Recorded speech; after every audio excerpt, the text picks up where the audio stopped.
Hi everybody, I hope you're all doing well. How's everything going? Good? That's what I like to hear. I'm sure you've seen it already, but just in case you haven't, on howlermouse's channel, he's put up a video for the community challenge number 2. Last year's community challenge was to, I think it was X-Men number 1, I think it was. They took a blank, you know, the blank covers that Marvel bring out every time they have a number 1, so she knows. And that went all around the world, and a select few people did a drawing on the cover of it, and yeah, it looked pretty cool. I'm sure it's on YouTube somewhere if you want to have a look for it, if you haven't seen it already. This time round, we're going to create a universe. Yes, we're all going to play God. Yes, we are creating a universe. We being, and I'm going to read them as they're here, relatively so. Koestenbraumstar, Reader1717, and LahRasa, who are going to be doing the same thing. I think Reader1717 is going to be doing the character profile, and LahRasa's doing the artwork. I think. I'm sure that'll be smoothed out a bit more. Yeah, hopefully everybody's going to do a video for this as well. Ghostcritic. We all know Koestenbraumstar. Daken Howlett. Sleepy Reader 666. howlermouse, and myself. Yep, 8 of us. We're all creating our own superheroes or characters or or teams, and by Sunday, this Sunday, howlermouse will be putting up a video showcasing everybody's work, and he's going to be the cook, if you will. He's going to take all our raw ingredients and put them into a pot and make them into this fantastic universe that we're all creating. I thought it was an absolutely brilliant idea. I really did. Ever since I've read comics, I've always had a couple of universes kicking around in my head, and one day I might actually, if anybody's interested, make a video on those universes that I've got going around in my head at the moment. It's something to do whilst I'm at work, you know, play with a few characters in my universes and that, and make them do stuff. But you see, when I first thought this, I thought, I'm not going to use the universe that I've created myself or any characters in there. I'm going to create a brand new universe with brand new characters, and I'm going to create a supergroup and a villain. And then I thought to myself, well, the supergroup's going to have 7 people in it, so that's gonna be a lot of profiles I've got to write, and I didn't really have much time because, unfortunately, as we all know, real life gets in the way of all the fun. So, you know, it's unfortunately, if I had time, and if anybody's interested, I have no problem with doing a video on any ideas that I've got for comic book characters. Now, I'd love to talk about it. To finally get it out of my head would be brilliant. But yeah, so I've had a character that he's sort of been in one of my universes, but he's also been a character that I created more of an idea of a power than actually the actual character. I'll start off with asking you a question, as I did with the profile that I sent howlermouse this week. What would you do if you were the luckiest person in the world? No matter what you did, you won. You put a bet on a horse, 100 to 1 outsider, 1,000 to 1 outsider. You put a bet on that horse, it would win. You walk out into the middle of the road and walk straight across the road, and cars and lorries and motorbikes and all that on the road would miss you by inches, but you would just, you would get to the other side without having any harm done to you. You'd flip a coin, and you'd be able to guess exactly what side that coin was going to land on, whether heads or tails, every single time. You play a game of cards, a game of poker, and you'd win all the time. What would you do? How would you live your life? My character's name that I created, and I've had this one, like I said, I've had this one in my head for a fair bit of time. My character's name is his nickname is Nico Time. I know it sounds very hackneyed and cliched, but there's a reason for it, honestly. His real name is Nick Ottoman, and he was born lucky. Literally, he was born lucky. Ever since he was born, basically, he was lucky. He's always been in the right place at the right time and doing the right thing for the right reason. Yeah, he's always been, he'll always put the bet on, and that bet will win no matter what. If he done the lottery, he'd win the lottery every single time. If he bought lottery tickets, even if he chose the numbers himself or random numbers, he would win the lottery every time. He is the luckiest man in the world. I'll give you a bit of background on the character. When he was very young, he lost both his parents in a car accident. He was the only survivor in a massive car pile-up. And ever since then, he'd lived with his aunt in England, where he was born. Of course, he's English. He's going to be English. I'm English. Excuse me. If this thing jostles around a bit too much, it's because I've got you on my lap, so to speak. Okay, don't get any ideas. Yeah. So he was brought up really by his aunt, who I think sort of knew that he had this power or this ability, but she never, let him know. She guided him down the right path, taught him that maybe he shouldn't use his powers all the time, which is a bit difficult for him because he has no idea how to shut them off. When he was younger, when he went to school, the kids never really had much to do with him because every time he played a game, he'd win. If he was playing a game of football, he'd always score the winning goal just at the right moment. If he was playing rugby or cricket, he'd always get the winning try or hit the cricket ball for 6. Just at the right time to win the match. Anything.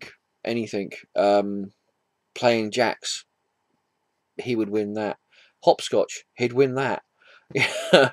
Okay, a game we used to have in this country, and I'm sure it's probably been banned by the health and safety prats that we've got in this country for schools nowadays. We used to have this thing called British Bulldog, where you'd all line up on one side of the play field, and you'd have to run across to the other side and not get tagged. If you got tagged, then you were in the centre with the person who tagged you, and then they'd all run back again. He'd never get tagged. Either the person would miss him by mere millimetres, or he'd just constantly be running, and the last person who would be running around would be the winner. So yeah, he wasn't really liked that much at school because of his powers, which is where he got his nickname, Nick O' Time, because everything he did was just in the nick of time. There you go, see? Hackney, you know, but there's a reason for it, because the school kids gave him that nickname. As he grew up, he left school, he went to, he got jobs and everything, but he never really fit in. Every time somebody would make a bet with him, he'd win it. Every time, something would happen, he would, just be out of the way or stuff like that.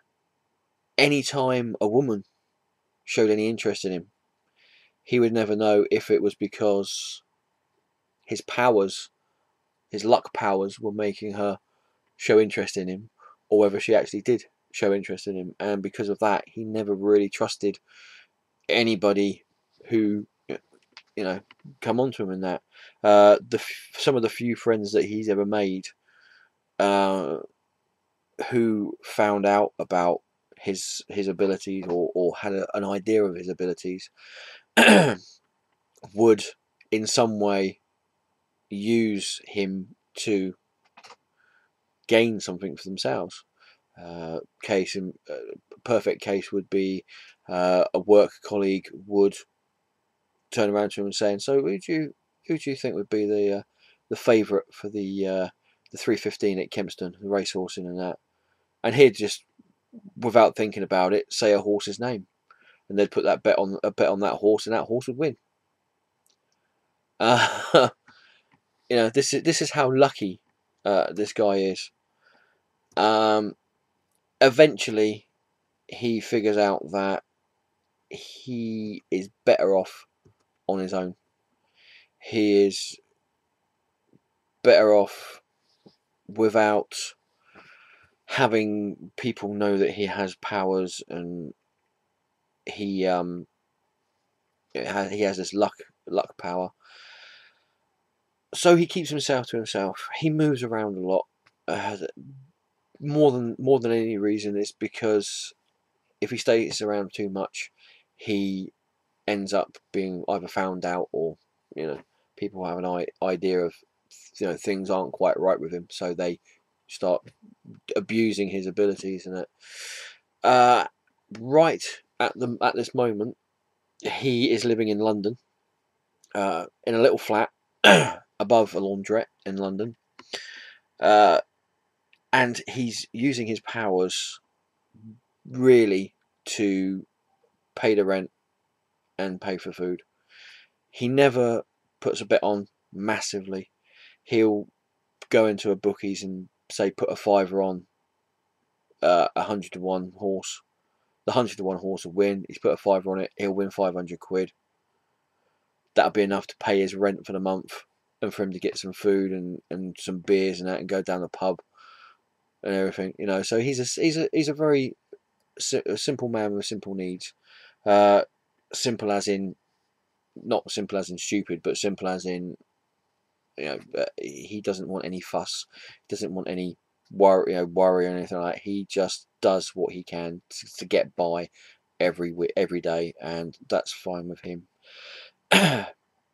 There's a few characters in the pub that he usually goes to at this moment.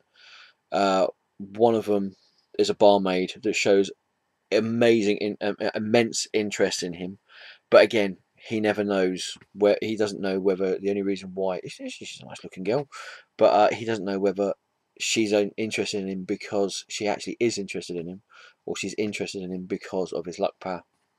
There are a few times when he gets drunk and his luck power does go a bit haywire, and if he so feels like it, he does end up copping off with some random birds. His luck would be, if he had a few too many to drink, his luck would be that a supermodel would walk into the pub because she's a bit lost and she doesn't know where the train station is or something, and then his luck power would, that's the reason why she come into the pub, was because his luck power kicked in. She comes into the pub, she sees him, his luck power kicks in even more. She goes over to talk to him.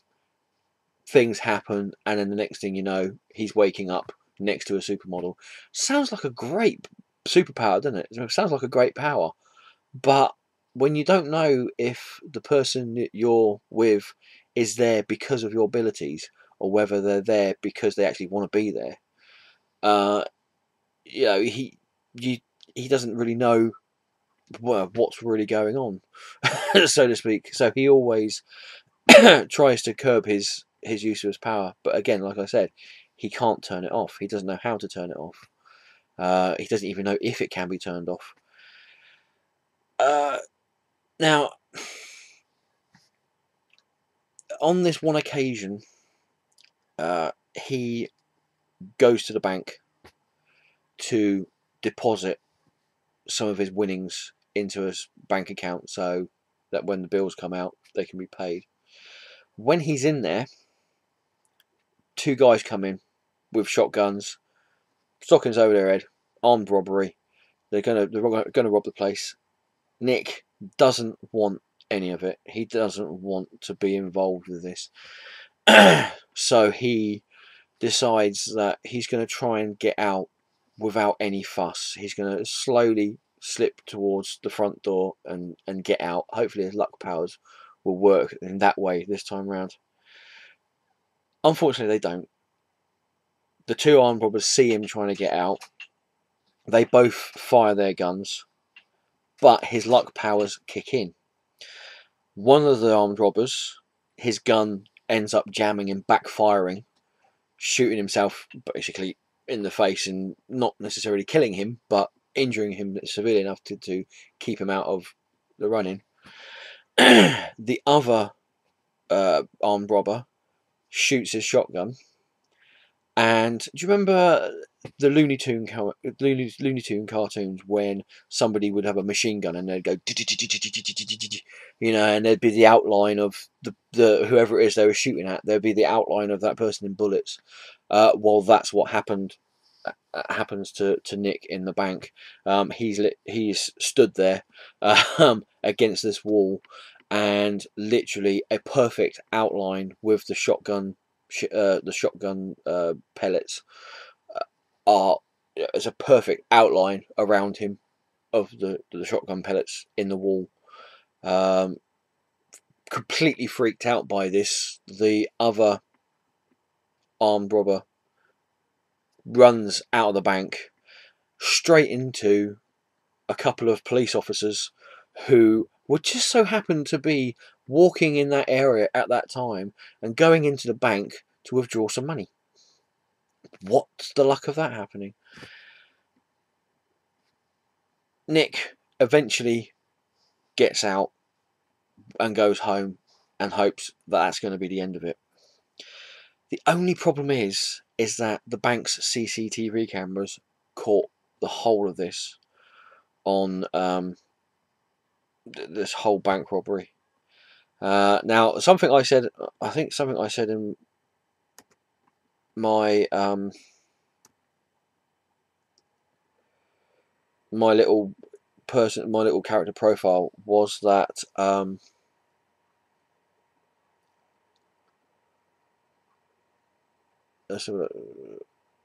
yeah, the CCTV camera caught everything, and the video was soon all over the internet and all over the world. We'll stick with that because it's going to be one of those. It's his luck powers again kicks in, and it's a video that goes on the internet and is all over the internet and all over the world. But his luck power kicks in, and nobody actually sees it.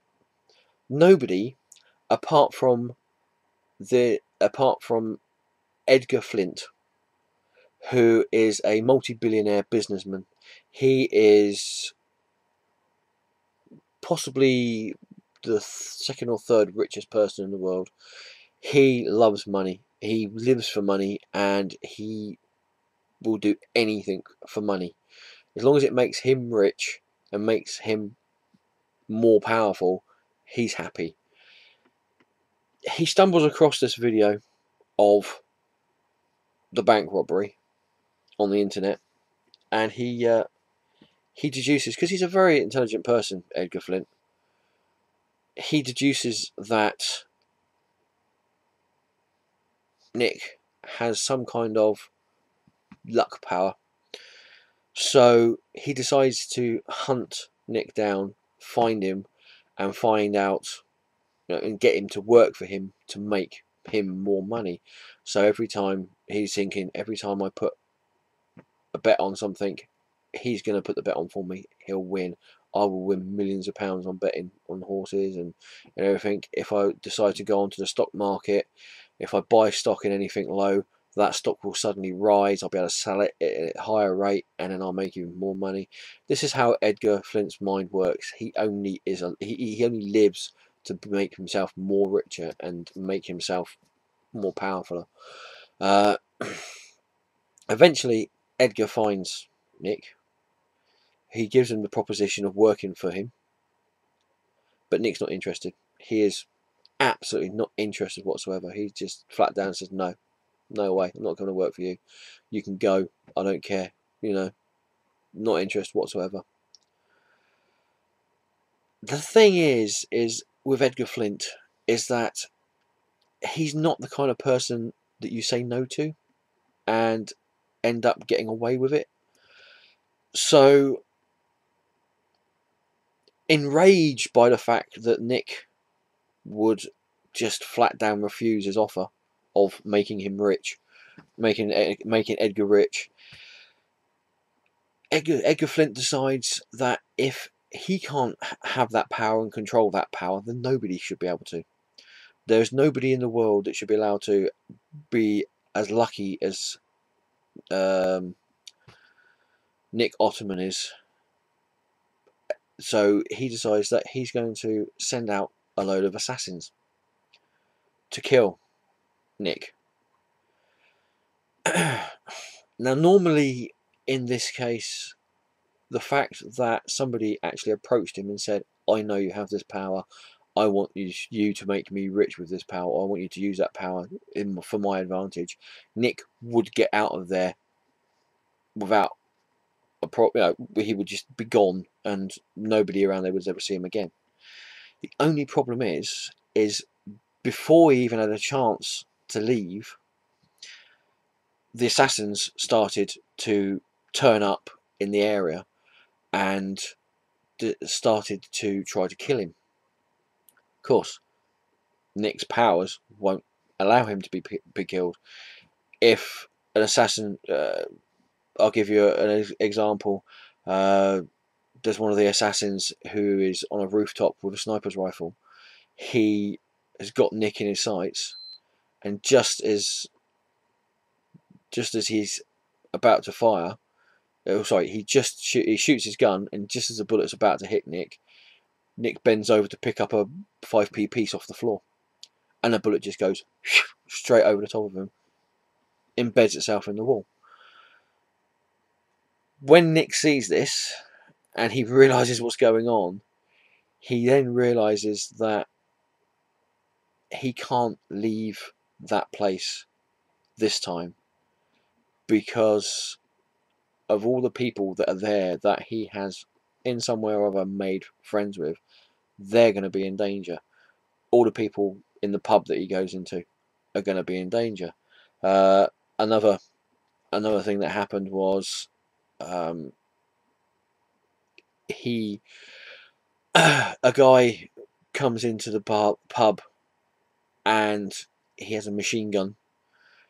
It's just him. It's just Nick and the barmaid in the pub. It's late. She's just about to close up, and this guy comes in with a machine gun, sprays the whole place with bullets, and runs out. Nick, what would normally happen would be that Nick would be completely unharmed. Anybody else in the pub would have been fair game. The fact that it was only him and the barmaid, Nick jumped on top of the barmaid and put himself around her, and that sort of like gave her it's like a luck bubble, if you want, for giving you an idea of it, sort of thing.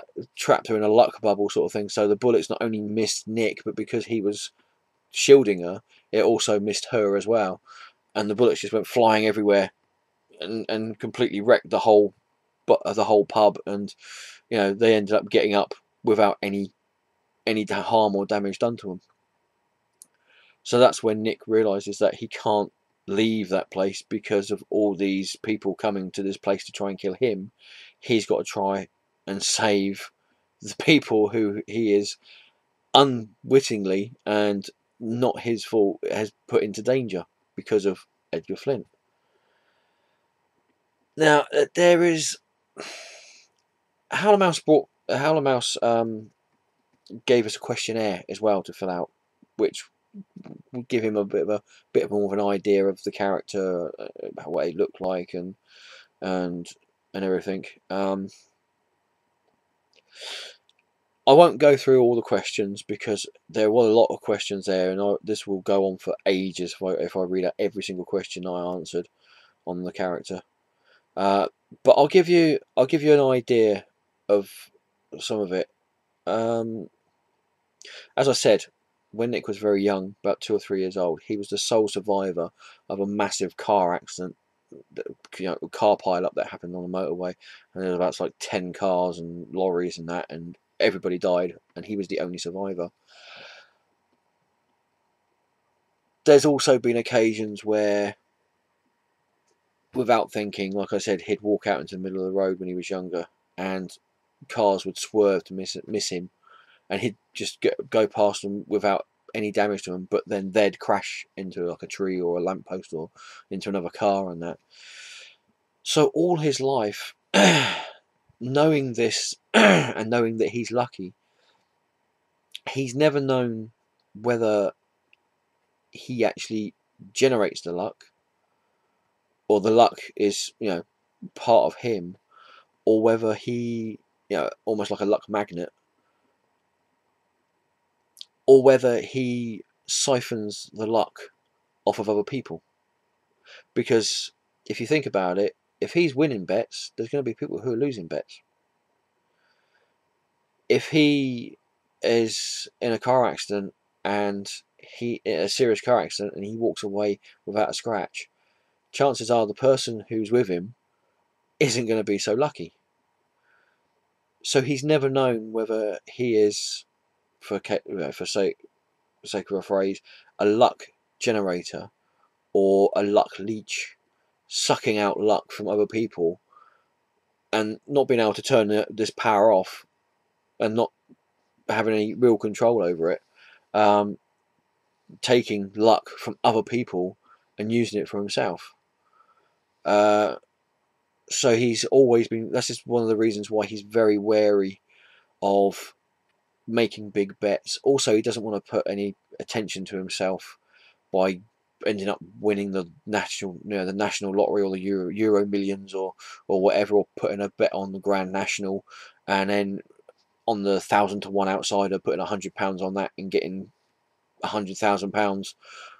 You know, he doesn't want to bring any attention to himself, because he feels that if he does, either people are going to try and use his power for their own benefit, or, you know, he could end up hurting people because of it. So there you go. That's the 2 characters that I created. Oh, Edgar Flint as well. I didn't put this in the profile, but I thought of it afterwards.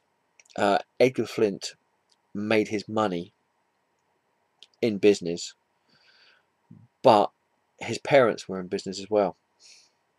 Thing is, with Edgar Flint, like I said, is money is everything to him. He loves money. The more money, the more power he gets. The more power, the more happy he is.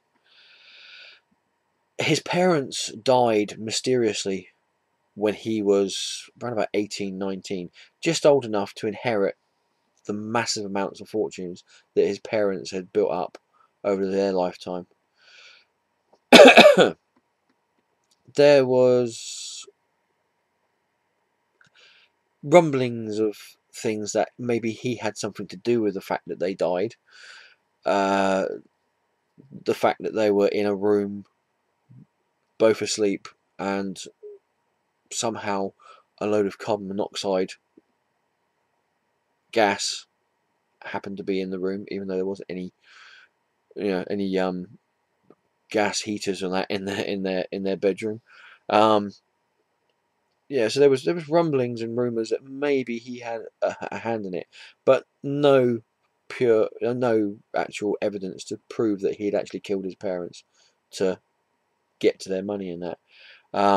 So that gives you an idea of the kind of person Edgar Flint is, which also might give you an idea of why he sends the assassins after Nick to try and kill him. One other thing as well that I don't think, I can't remember if I actually put it in here. Let's have a look.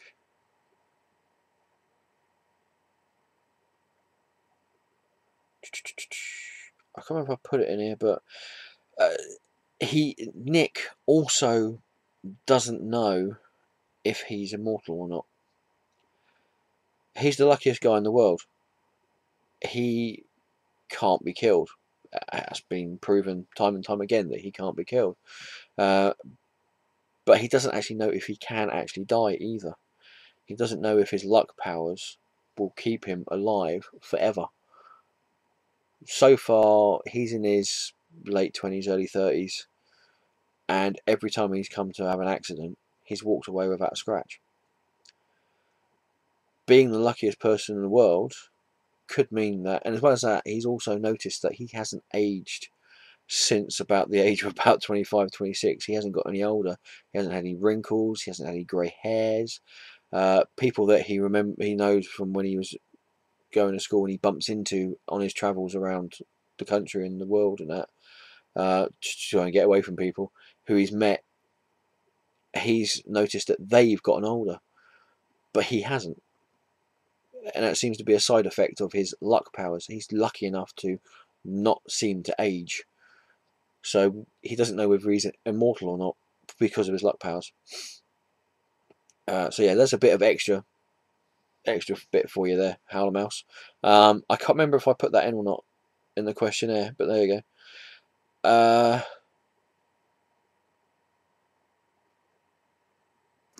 Now I'll just... Hello, I can see you now. So I was reading stuff off of the board. Sorry if I'm boring everybody here. Another thing that howlermouse asked us to do was to draw the characters, or draw a character. If you had a super team, to draw characters from that super team.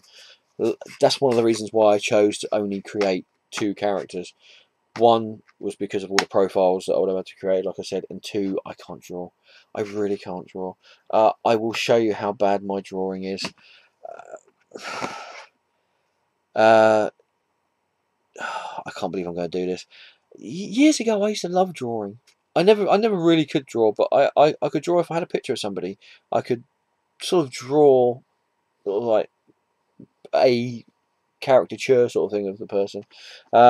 This was the first try I had on drawing Nick Ottoman.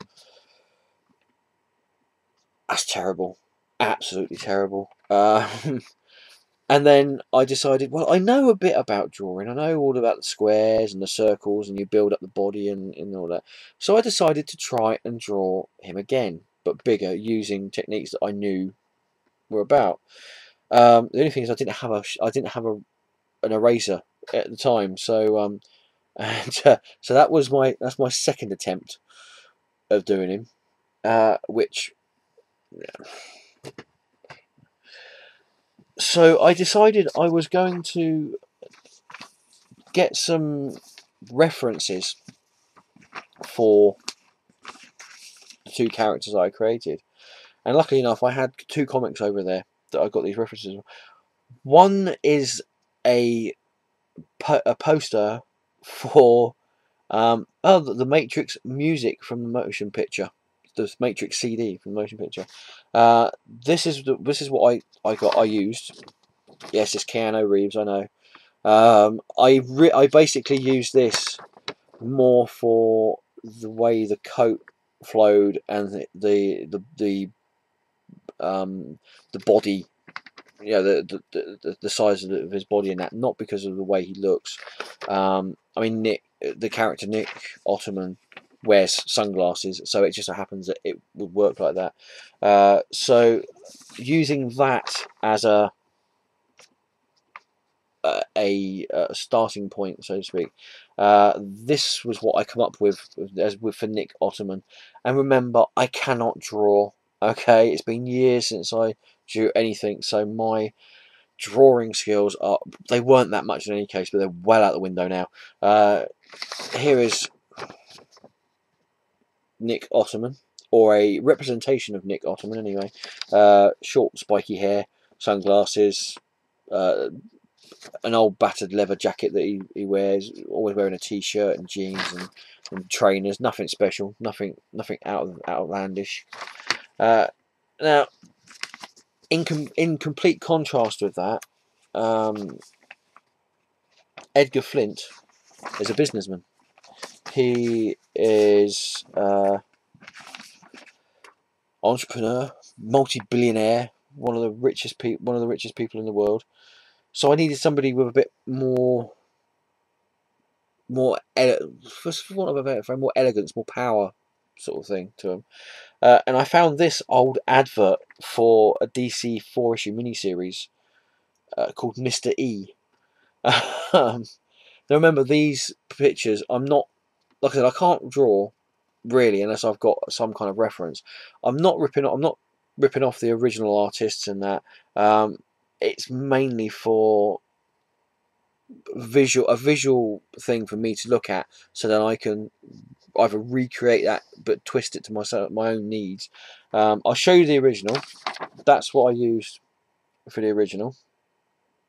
Okay. This is my version of it. This is Edgar Flint as I drew him.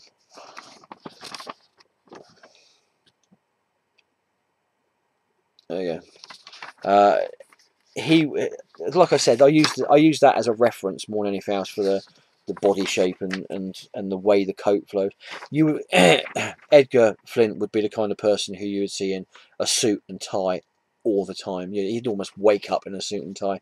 He'd have a big sort of like coat on, flowing coat, either draped over his shoulders or actually worn, like a Mac or something like that, or not a Mac, but a big flowing coat sort of thing. He would always have perfectly coiffured hair and such. But after that seriously poor attempt at trying to draw, my wonderful, lovely girlfriend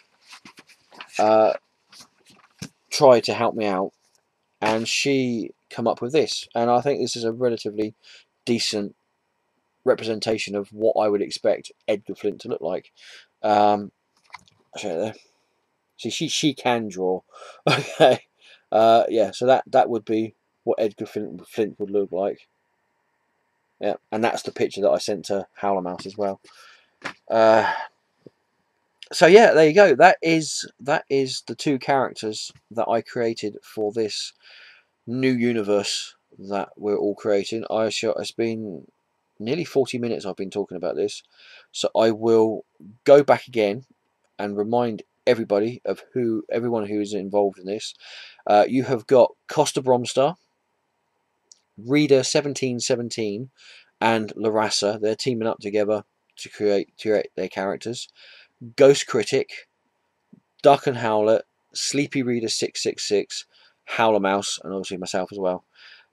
Keep an eye out on those people's channels, because I'm sure they will put up videos as well. howlermouse wanted us all to put up a video and show you all our raw material for our characters, which is one of the reasons why this is almost gone for 40 minutes now.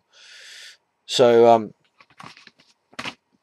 yeah, and I think he said on Sunday, or around about Sunday, he's going to put up a video. Yeah, so around about Sunday, Monday sort of time, he's going to put up a video, and he's going to show the universe and the amalgamated universe that we've all created, with the characters we've all created. Excuse me. So yeah, there you go. Hopefully that wasn't too boring for everybody out there. I know I can go on, and I have done. So yeah, hopefully, and I'm sure it will. This is going to be absolutely brilliant. And if there is any comic companies out there that wants to get in contact with all of us, and well, when this whole thing comes out, I'm sure we would all, you know, be willing to talk about money. You know, you never know. It happened. It happened on what was it? Comic Book Men. The last episode it was up. Episode, was it number 16? And they created a comic. Was it the Cryptozoological Man or something like that? And Dynamite Comics are actually going to create it into a mini series. Obviously, Kevin Smith has got something to do with it, so you know, it's obviously going to happen. But yeah, so you never know. You may see these characters that we're all creating. You never know. You may see them in comic books one day, which I think would be pretty cool. So yeah, keep an eye out on everybody's channels. Like I said, Koestenbraumstar, Reader1717, LahRasa, Ghostcritic, Daken Howlett, Sleepy Reader, and howlermouse. We're all creating characters. I shall put a link down below in the description thingy, and yeah, keep an eye out for all those people's channels, and hopefully you will enjoy seeing the videos that other people are putting up as much as we've enjoyed creating them. I'm sure everybody's enjoyed doing this. I know I have. And yeah, if you like this video, if you like anything in this video, comment section down below and thumbs up. Thumbs up are always welcome. They're always brilliant. If you, for whatever reason, didn't like this video, then thumbs it down. I don't care. I know there's no comics in it, so there might be some people out there that go, well, there's no comics. You didn't show any comics. I did technically, because I showed you the cover of Mr. E #1, so technically I did show you some comics. But yeah, if you've got a problem with this video, then feel free, thumbs it down. But if you thumbs it down, say why you thumbs it down, like I always say, because otherwise, it ain't gonna happen. You know. So yeah, thank you for watching. Again, I apologise with all these videos. I try to keep them under 20 minutes, half hour, and I always end up going on about 40-45 minutes. So I shall bid you adieu to you and you and you and you and you and you and you and you. And yeah, I shall see you soon, hopefully. So with that, ta-ta for now.